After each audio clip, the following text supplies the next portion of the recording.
오늘 말씀의 제목은 큰 용사 기드온입니다. 이 내용은 우리가 너무 잘 알죠. 예, 잘 아는 내용입니다. 근데 잘 아는 내용에 말씀을 잘 알면 알수록 그 말씀에 우리의 생활에 이게 적용하기가 참 좋아요. 말씀을 모르면 말씀을 적용하기가 어려운데 이 말씀을 우리가 너무나 잘 알기 때문에 우리의 삶에 적용하기가 너무 좋은 유리한 점 가지고 있습니다. 혹시 이렇게 살아가다가 나 이 성격 마음에 안 들어. 그래서 이 성격 좀 나는 좀 바꿨으면 참 좋겠다.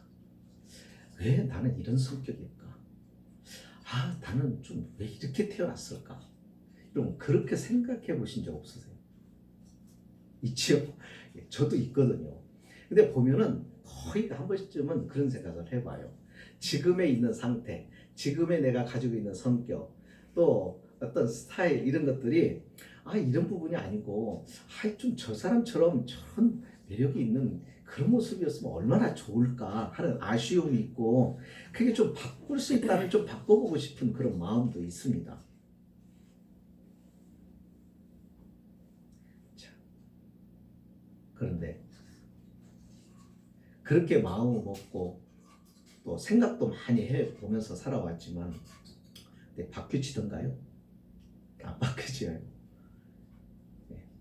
어떤 사람들은 그래요. 성격 바꾸면 바꿀 수 있다고 그러는데 성격은 안 바뀌어지더라고요.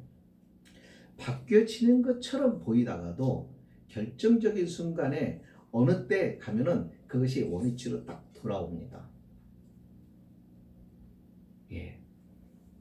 그러니까 바꾸려고 하는 시도보다는 바꾸지 않으면서도 어떻게 이 부분들을 극복해 갈 수는 없을까 하는 생각을 좀 할 필요가 있습니다. 그런데 사람의 힘으로는 안 되는 것이죠. 왜냐하면 이 성격이라고 하는 것이 하나님이 주신 거거든요. 태어날 때부터 가지고 있는 거예요. 야곱이 은혜 받았다고 야곱의 그 성격이 바뀌지는 않아요. 좀 인품으로 어느 정도 이렇게 좀 완만할 수는 있겠지만은 그 복에 대한 사모함, 그 어떤 것을 내가 하나님의 축복에 대한 막 그 절박함, 막 그래서 막 그걸 가지고 싶은 그런 욕심, 막 이런 것들이 은혜 받았다고 변하는 게 아니라 개인적인 욕심에서 그것이 영적인 것으로 옮겨지면서 새로운 하나님에 대한 사모함과 하나님에 대한 열정으로 바뀌어져 가는 것이죠. 그러니까 하나님을 통해서 이 모든 것들이 이렇게 됐으면 얼마나 좋을까 하는 것들이 바뀔 수는 있습니다. 성격을 바꾸는 게 아니라 하나님은 성격을 바꾸지 않으시고도 그 일을 하실 수가 있다는 것입니다. 오늘 기드온이 소개가 되고 있습니다. 근데 이 기드온이라는 사람은 미디안과 당시의 아말렉의 침략을 물리치고 이스라엘을 구원한 사사입니다. 나라를 구한 사람이에요. 자신의 민족을 적의 위협으로부터 구원해낸 사람이에요.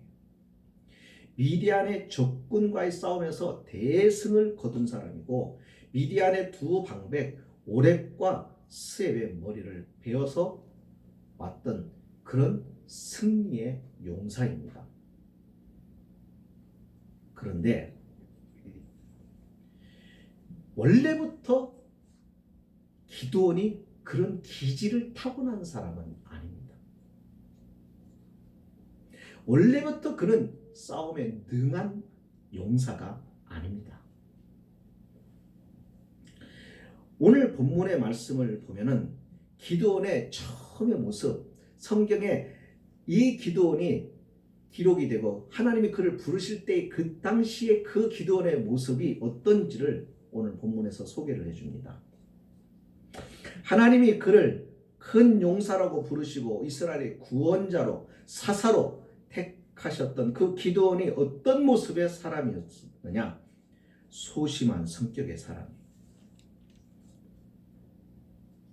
지극히 다약한 마음을 가지고 있는 사람이에요. 다시 말하면 비범한 사람이 아니라 너무나도 평범한 사람이라는 거예요. 자, 우리는 여기서 하나의 희망을 가져요. 어떤 희망이요?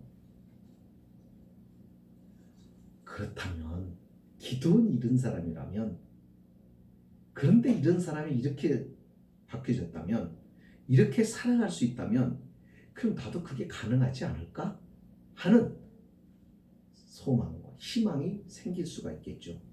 처음부터 나하고는 근본이 다른 사람이었다. 이 사람은 처음 태어날 때부터 위대한 자로 정해놓고 태어났다. 그러면 그런 마음이 안 들겠죠. 감히 범접할 수 없겠죠.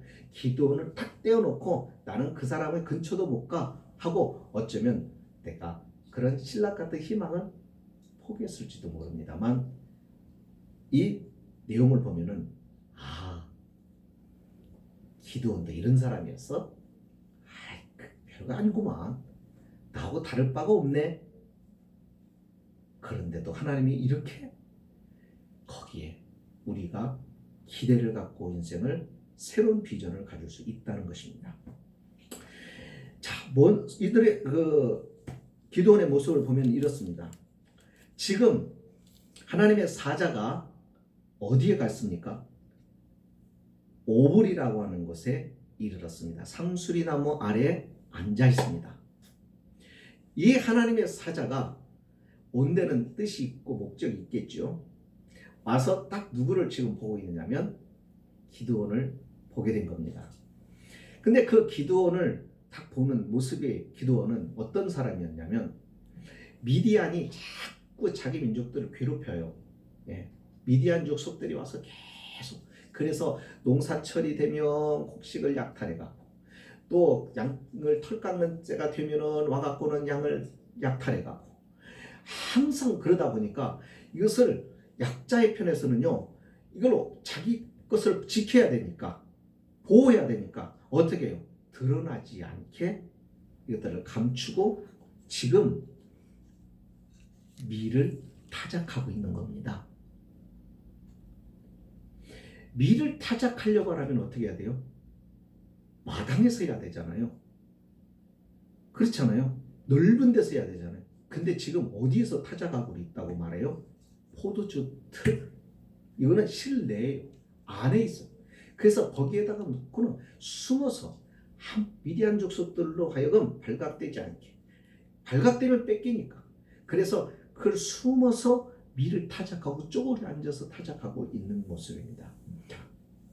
그런데 그를 부를 때 하나님이 사자가 뭐라고 불러요? 큰 용사라고 불러요. 하나님이 부르시는 그 호칭하고 지금 기드온의 모습과는 정 다른 모습입니다.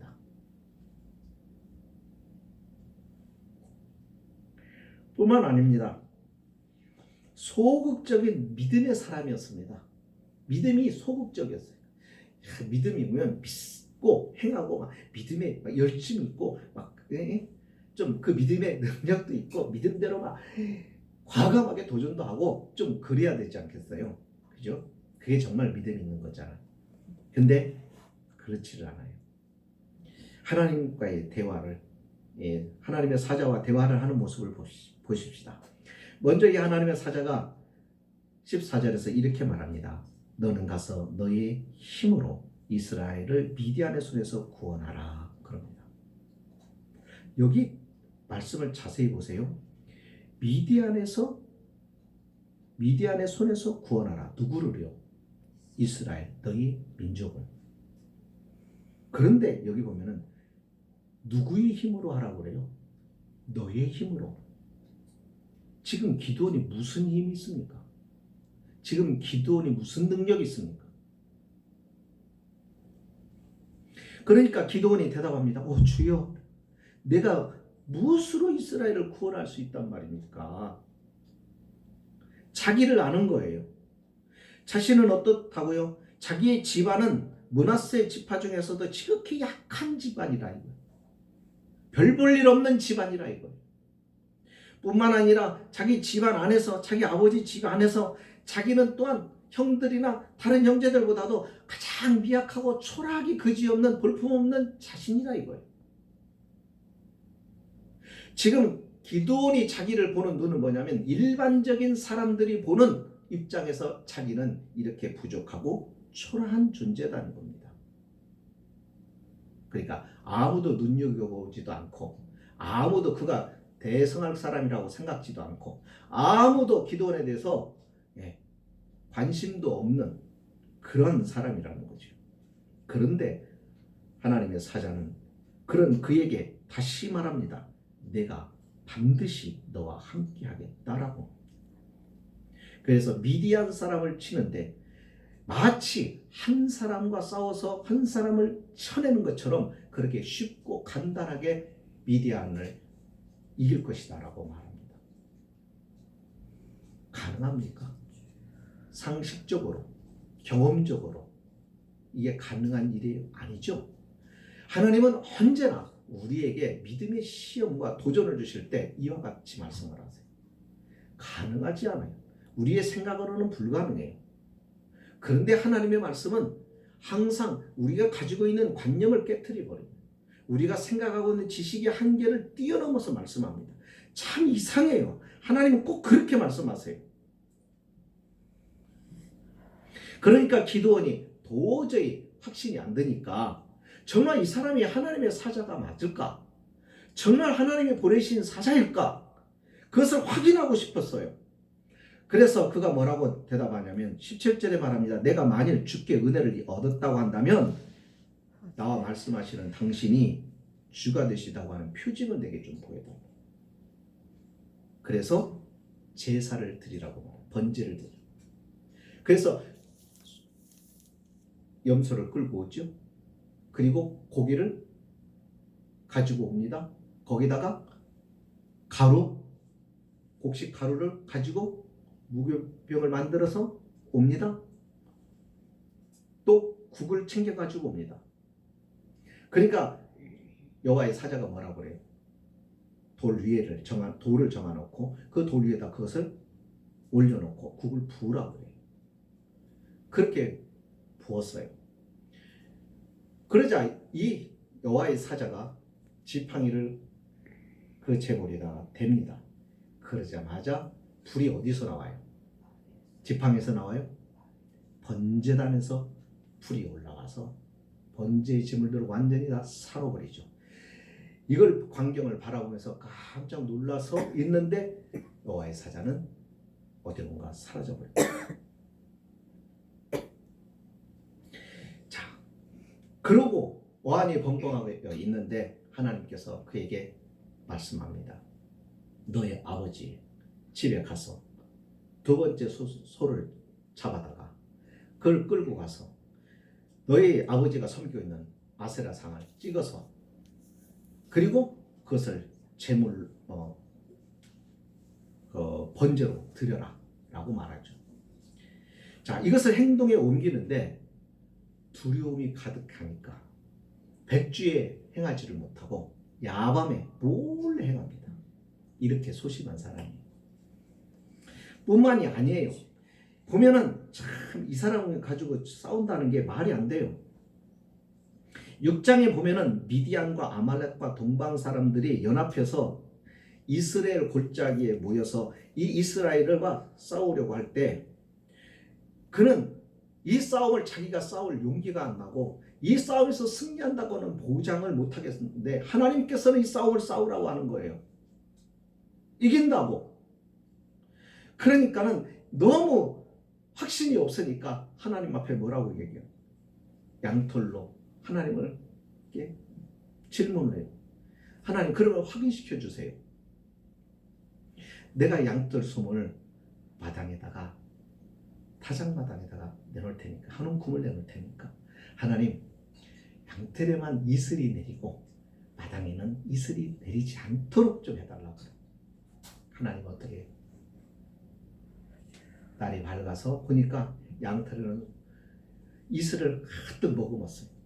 그가 손으로 짜니까는 많은 물이 나왔어요. 자, 그러면 어느 정도는 우리 같으면 좀 믿을 것 같은데 또 의심을 합니다. 다시 한번 거꾸로 확인해봐요. 아이, 어쩌다 우연일 수도 있으니까.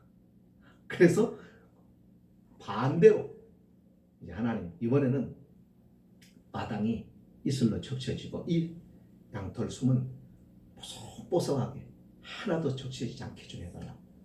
그걸로 확인하겠다. 하나님 또 그대로 하세요. 자, 만약에 우리가 하나님의 입장이라면 이런 기도원 데려다가 쓰시겠어요? 안 쓰고 싶은 마음이 솔직히 없을 것 같지 않습니까? 그렇잖아요. 그런데 하나님이 그 요구에 하나하나 다 들어주셔요. 그죠? 그것뿐만 아니에요. 미디안과의 나중에 싸움을 할 때도 그 적군 앞에 들어가는 것을 두려워합니다. 그러니까 하나님이 야야 가봐라. 그래서 부하하고 들어가서 이렇게 그 진에 미디안 진영까지 이렇게 들어가서 천막 속에 이렇게 귀로 기어보니까 미디안 병사 둘이 하는 얘기를 들어요. 그들의 얘기가 뭐였어요? 한 사람이 꿈을 꿨는데 미디안 진영으로 보리떡이 굴러 들어와가지고 이 진을 완전히 부셔뜨리더라. 그러니까 그 이야기를 듣고 있던 다른 친구 병사가 뭐라고 그런 거야? 야, 이거는 기도원의 용사다. 그들에 의해서 우리가 이 전쟁에 질 것 같다고 하는 꿈의 해석까지 정확하게 해줍니다. 그때서야 이 전쟁에 나가요.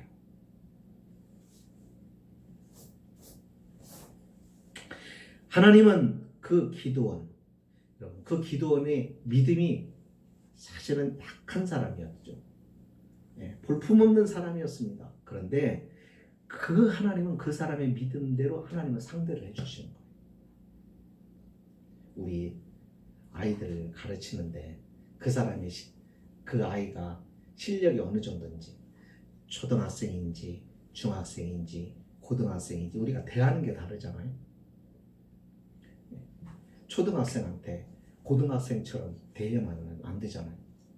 초등학생이면 초등학생의 그 수준에 맞게 말도 또 행동도 그렇게 이야기를 해줄 때 친밀감도 있고 그리고 소통이 가능하죠. 마찬가지로 하나님도 사람을 다루는 게 다 달라요. 오래 믿은 사람, 성경을 많이 아는 사람, 신앙의 체험들이 많은 사람 다루는 게 달라요. 믿음이 어린 사람일수록 하나님은 어린아이 같이 다루세요. 그러나 성숙한 믿음 생활을 여러 가지 연단으로 하나님 앞에 믿음이 잘 다듬어진 사람은 하나님은 또 더 어렵고 힘든 과정들을 통해서 성숙시켜 나가고 하나님이 다뤄가시죠. 이렇게 하나님께서 기도원에게도 질문과 요구에 인내심을 가지고 하나 답변을 해주시면서 그에게 용기와 격려를 통하여 기도원을 인도하십니다.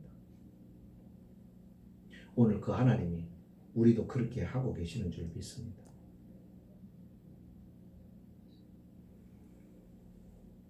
우리가 여기에서 깨닫는 것이 있어요. 하나님은 일하시는 방법이 언제나 작고 소박하고 지극히 평범하게 시작하신다는 겁니다. 그런데 그 나중은 크고 창대합니다. 그렇기 때문에 처음에는 아무도 알아보지를 못해요. 하나님께서 모세를 택하실 때도 아무도 알아보지를 못해요. 애굽의 왕도 공주도 또 그의 부모도 모세가 어떠한 일을 하게 될지 아무도 몰랐어요. 만약에 바로 왕이 알았다라고 한다면 그 자기 궁에서 키우지 않았을 거예요. 이처럼 하나님께서는 하나님의 일을 아주 작게 시작하십니다. 하나님 나라도 마찬가지. 그래서 예수님이 그런 말씀하시죠. 우리가 하나님의 나라를 어떻게 비교하며 또 무슨 비유로 나타낼까?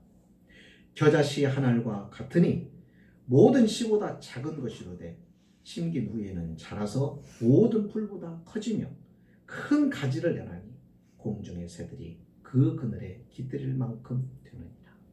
하나님의 나라는 보이지 않게 시작이 됐어. 그러나 점점 시간이 갈수록 하나님의 나라는 왕성해지고 확장이 되고 크게 펼쳐져 가는 것이죠. 그래서 우리가 세상을 살아가면서 하나님의 일이, 하나님의 부르심이, 또 하나님의 맡기신 것들이 비록 우리가 보기에는 작고 초라해 보여도 무시하면 안 됩니다. 그것을 귀하게 생각하고 그것을 소중히 여겨야 되고 그것을 사랑하고, 그렇게 하나님 앞에 오늘 우리가 우리의 본분을 다해야 된다는 거죠. 두 번째는 하나님은 울부짖는 자들을 위해서 우리를 부르신다는 거예요. 오늘 7절에 본문에 함께 읽지는 않았지만 이 기드온을 부르시게 된 이유가 7절에 있습니다. 7절에 보면은 이런 말씀이 있어요. 이스라엘 자손이 미디안으로 말미암아 여호와께 부르짖었다 그랬어요. 그러니까 미디안 족속들이 하도 괴롭히니까, 너무 힘드니까, 너무 그 일들이 힘드니까 하나님 앞에 부르짖었어요. 하나님의 백성은 하나님께 부르짖는 거죠. 하나님께서 그 기도를 들으시는 거고요. 그래서 하나님께서 이 이스라엘 백성들의 부르짖음에 하나님이 들으시고 그들을 구원하시려고 선택한 자가 기도원이란 말이죠. 그러니까 하나님의 선택이 없었으면 기도는 없는 거예요. 이스라엘의 부르짖음이 없었으면 기도는 없는 거예요.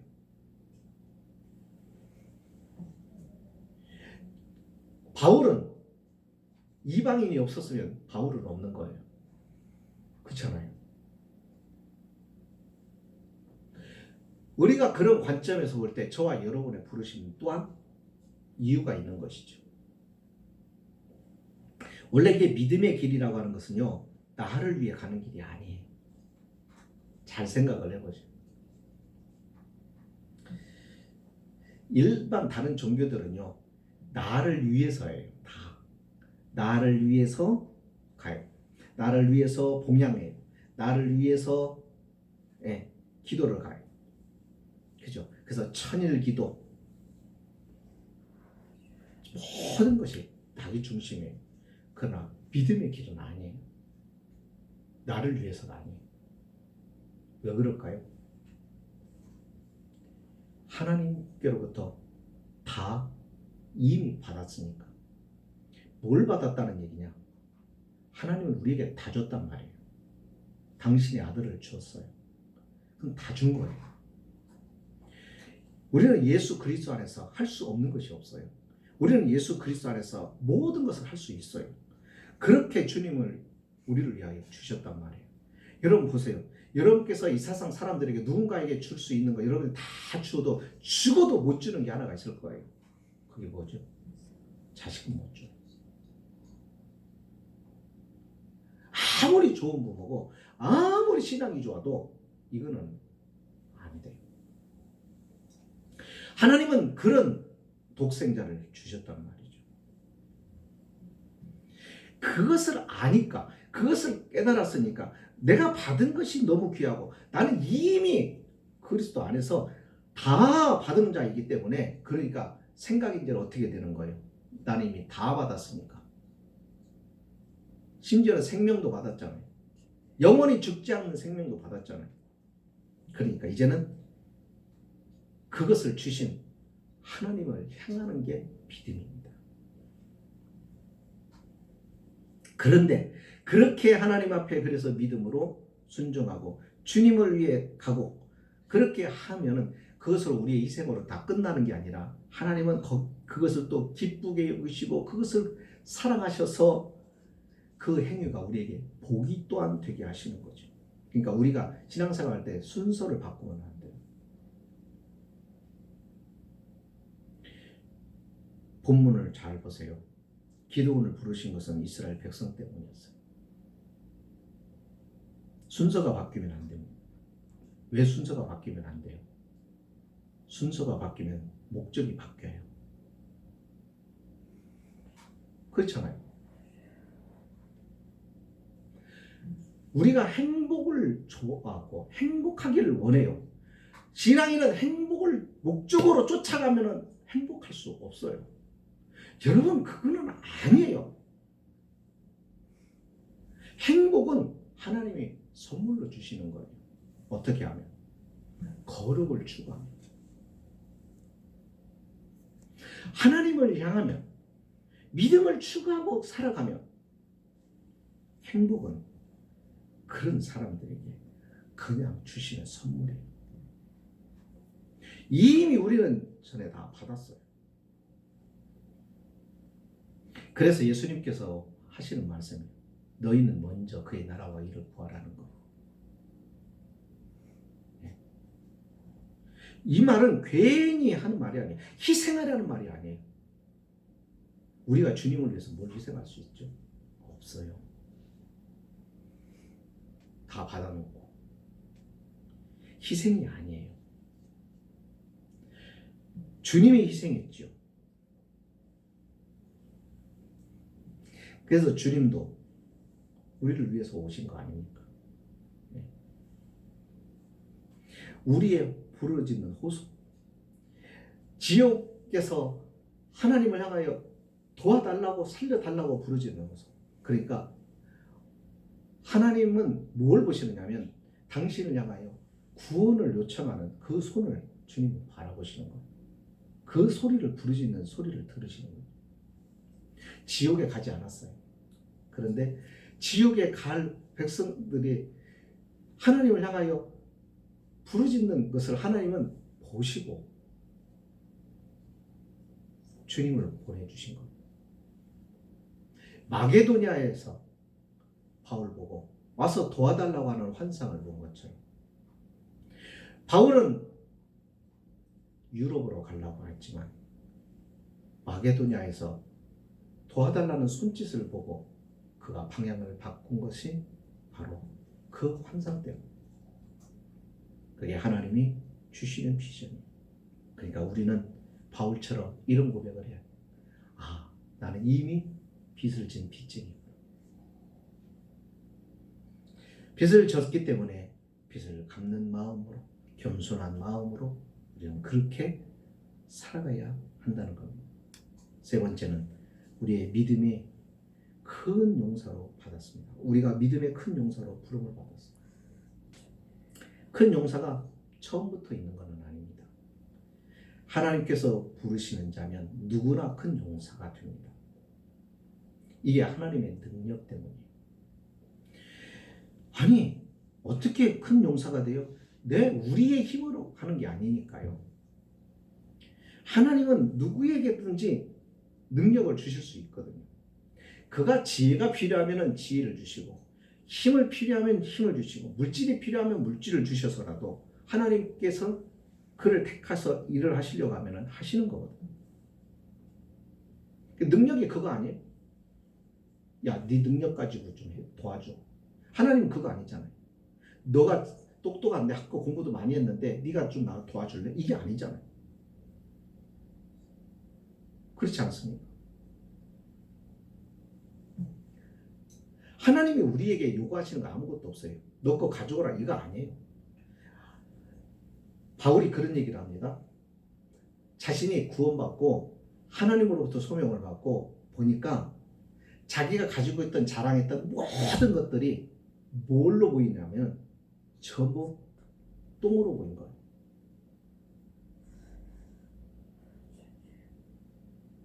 그것 가지고는 하나님을 일을 할 수도 없고 그것 가지고는 영원하고 값진 일을 할 수가 없는 거예요. 이걸 다 버려야만이 돼요. 이걸 포기해야 되는 거예요. 하나님의 능력으로 해야 되는 거예요. 그래서 성경에 이렇게 단어를 이렇게 찾아봤어요. 이렇게 능력이라는 단어를 제가 찾아봤는데 그 능력이라는 단어에 그 문장을 쭉 보면은 그 배후에 반드시 하나님이 있습니다. 몇 가지만 제가 소개해 볼게요. 고린도후서 4장 7절에 우리가 이 보배를 질그릇에 가졌으니 이는 큰 능력은 하나님께 있고 우리에게는 있지 아니함을 알게 하려 합니다. 예, 능력은 우리에게 없어요. 능력이 하나님께 있어요. 자, 그리고 고린도후서 12장 9절에는 내 능력은 바울이 말한 겁니다. 약한 데서 온전해지는 것이다. 그러니까 내가 약해야 그 능력이 온전해진대요. 왜? 이 큰 능력이 하나님께 있기 때문이다 라고 말해요. 그러니까 내가 약함이 내 안에 하나님의 능력으로 채워줄 수 있는 거예요. 내가 강하면 하나님의 능력이 나의 능력으로 자리 잡지를 않아요. 무슨 얘기인지 아시겠어요? 그 얘기는 내 힘으로 할 수 있는 것이 아니라 하나님은 내 힘으로 하기를 원하지도 않으세요. 하나님의 능력으로 하기를 원하시고 그래서 하나님이 그 능력을 주시는 거예요. 에베소서 3장 16절에는 그의 성령으로 말미암아 너희 속사람을 능력으로 강건하게 하신다 그랬어요. 그리고 그 가운데서 우리 안에서 역사한다고 20절에 말합니다. 하나님께서 기도원을 부르신 것은요, 일 시키는 것은 아니에요. 우리는 자꾸 일에 대하여 부담과 노이로 제거하려 했어요. 아니에요. 하나님이 기도원을 부르신 것은 하나님의 세계로 그를 초대하는 거예요. 하나님의 능력이 어떠한 것인가 하나님께서 보여주기를 원하시는 거예요. 당신의 능력 안에서 우리가 누릴 수 있는 게 자유고 그 구원의 능력을 맛보게 해주시려는 거예요. 너가 하나님과 함께 있으므로 하나님의 안에 있을 때 너가 누리고 있는 것들이 어떤 것인지를 하나님께서 경험하라고 하시는 거예요. 이 경험은 천국 가서 누릴 것이니까 그 누릴 것을 이 세상에서 맛보라고요. 만약에 그런 것이 아니고 일시키려고 하는 것이라면 여러분 주님의 일은 피곤한 겁니다. 교고만 하고 피로만 가득하죠. 기도원의 삶이 그랬습니까? 말씀을 마칩니다. 하나님의 부르심은 우리가 필요해서가 아니라 당신의 영광을 우리와 나누고 싶어서요. 그래서 바울은 말하는 거예요. 하나님의 나라는 말에 있지 않고 능력에 있다. 하나님 나라가 내게 임한다면 우리는 말이 아닌 하나님의 능력으로 살아가야 합니다. 그 능력이 뭐예요? 이겨내는 거예요. 외로움도 이겨내고 시련도 이겨내고 환난도 이겨내고 두려움도 이겨내고 핍박도 이겨내는 거예요. 올 한 해도 하나님의 능력으로 모든 것을 이겨내는 저와 여러분 되시기를 주님의 이름으로 축복합니다. 기도하십니다.